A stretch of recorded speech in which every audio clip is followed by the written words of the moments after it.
March મહિનો શરૂ થયો એટલે ટેક્સ પ્લાનિંગનો સમય આવી ગયો. પરંતુ આપણે સૌથી મોટો સવાલ એ થાય કે ન્યૂ ટેક્સ રેજિમ કે ઓલ્ડ ટેક્સ રેજિમ, કયું ટેક્સ રેજિમ સિલેક્ટ કરવું જોઈએ. જો ખોટું ટેક્સ રેજિમ સિલેક્ટ કરવામાં આવે તો હજારો રૂપિયાનો વધારાનો ટેક્સ ભરવાનો થતો હોય છે. હવે આપણે જૂના ટેક્સ રેજિમની વાત કરીએ તો ઓલ્ડ ટેક્સ રેજિમમાં આપણે જે પણ રોકાણો કરતા હોઈએ છીએ, જેમ કે LICનું પ્રીમિયમ પેઇડ કર્યું હોય, મેડિક્લેમનું પ્રીમિયમ પેઇડ કર્યું હોય, PPFમાં રોકાણ કર્યું હોય, હાઉસિંગ લોનનું ઇન્ટરેસ્ટ પેઇડ કર્યું હોય, તો આ બધા રોકાણો આપણને બાદ મળતા હોય છે. એની સામે એના ટેક્સ સ્લેબ ઓછા છે અને ટેક્સનો રેટ વધારે છે.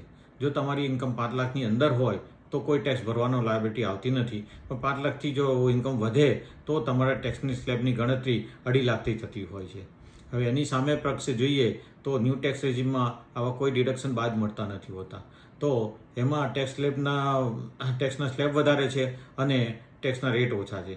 જો તમારી ઇન્કમ 12 લાખની અંદર હોય તો કોઈ ટેક્સ ભરવાની જવાબદારી આવતી નથી, પણ જો ઇન્કમ 12 લાખથી વધારે થાય તો 4 લાખથી તમારા ટેક્સ સ્લેબની ગણતરી ચાલુ થતી હોય છે.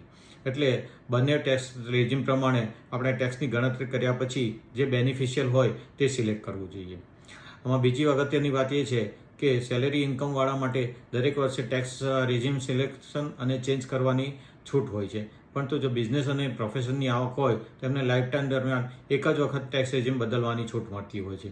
એટલે લોંગ ટર્મનું વિચારીને, પ્લાનિંગ કરીને, કેલ્ક્યુલેશન કરીને જે બેનિફિશિયલ હોય અને લોંગ ટર્મમાં આપણે માટે સસ્ટેનેબલ હોય તે રેજિમ સિલેક્શન કરવું જોઈએ.